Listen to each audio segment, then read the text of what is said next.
السلام علیکم ورحمۃ اللہ وبرکاتہ۔ ایک ملک ایسا تھا کہ وہاں پر بادشاہ کو چننے کا، انتخاب کرنے کا طریقہ کچھ الگ تھا۔ طریقہ یہ تھا کہ اس ملک کا جو چاہے بادشاہ بن سکتا ہے، مگر ایک شرط ہے۔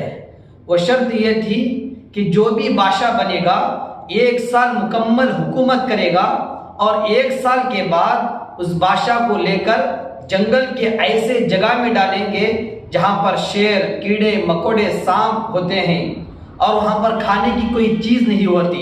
تو ہر سال کوئی نہ کوئی بادشاہ بنتا، اور ایک مکمل 1 سال حکومت کر کے عیش و آرام خواہشات کے پیچھے پڑ کر مزے میں رہ کر 1 سال جب ہو جاتا تو لوگ اسے لے کر جا کر جنگل میں ڈال دیتے، تو اسے جانور کھا جاتے، اور جانور سے بچ بھی جاتا تو وہ بھوکا ہی مر جاتا تھا۔ تو اسی طرح چلتا رہا۔ تو ایک مرتبہ ایک آدمی بادشاہ بنا، اور بادشاہ بن کر اپنے درباروں کو بلایا اور کہا کہ مجھے 1 سال کے بعد جنگل میں ڈالیں گے نا، اس جگہ کو بتاؤ۔ تو دربار اپنے سپاہیوں کے ساتھ بادشاہ کو لے کر جنگل میں پہنچے اور کہے کہ بادشاہ 1 سال کے بعد آپ کو یہیں پر آنا ہے۔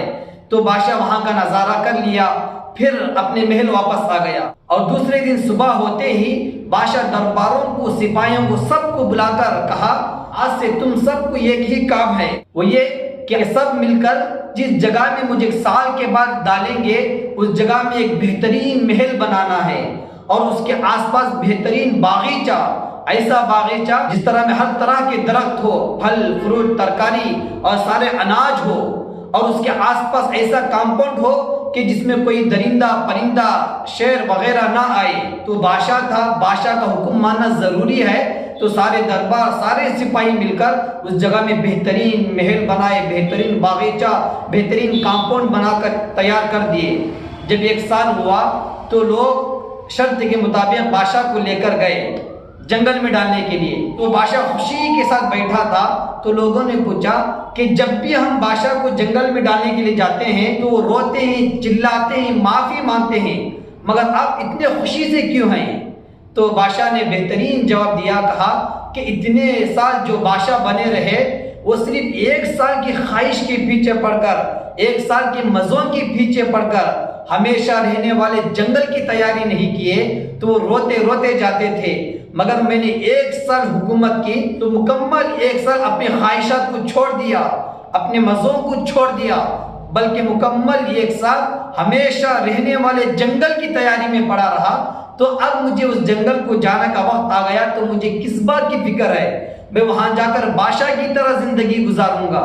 تو سب لوگوں نے کہا کہ آج کے بعد اس شرط کو ختم کر دیا گیا، ہمیشہ کے لیے آپ ہی ہمارے بادشاہ ہیں، کیونکہ آج تک ہم ڈھونڈ رہے تھے کہ ہمارے لیے کوئی بہترین بادشاہ مل جائے۔ آج تک جو آتے تھے وہ بے وقوف تھے، 1 سال کے لیے اپنی پوری زندگی کو برباد کر لیے، مگر آپ نے عقل مندی کے ساتھ کام لیا تو آپ پوری زندگی ہماری حکومت کریں گے۔ تو میرے دوستوں، مسلمانوں کی زندگی سیم اسی طرح ہے۔ یہ دنیا وہی ملک ہے، اور ہم وہ 1 سال کے بادشاہ کی طرح ہیں، اور اللہ نے ہم کو اس دنیا میں بھیجا ہے کہ تم چند سال رہو گے، اس کے بعد تم ہمیشہ کے لیے آخرت کی طرف آنا ہے۔ اب ہم پر ضروری ہے کہ ہم ان بے وقوف بادشاہوں کی طرح جو 1 سال کی خواہشات کے پیچھے پڑ کر اپنے ہمیشہ کے جنگل کو برباد کر لیے، وہ بادشاہ کی طرح بے وقوف بنیں گے، یا وہ بادشاہ جو 1 سال کی پوری زندگی میں اپنی خواہشات کو چھوڑ کر ہمیشہ رہنے والے جنگل کی تیاری کر کے خوشی سے جا رہا تھا، اس عقل مند بادشاہ کی طرح بنیں گے۔ تو یہ ہمارے اوپر ہے، اس چند سال کی دنیا میں رہ کر ہمیشہ رہنے والے آخرت کی تیاری کر کے جائیں گے، یا اس چند سال کی دنیا کی خواہشات کے پیچھے بڑھ کر اس چھوٹی سی دنیا کے مزوں میں پڑ کر اپنی ہمیشہ رہنے والی آخرت کی تیاری کیے بغیر جائیں گے۔ یہ ہم پر ہے۔ اگر اس دنیا میں آخرت کی تیاری کر کے جائیں گے تو اس عقل مند بادشاہ کی طرح خوشی سے جائیں گے۔ اگر ہم اس چھوٹی سی دنیا کے خواہشات میں مزوں میں پڑ کر آخرت کی تیاری کیے بغیر جائیں گے تو ان بے وقوف بادشاہوں کی طرح روتے ہوئے جائیں گے۔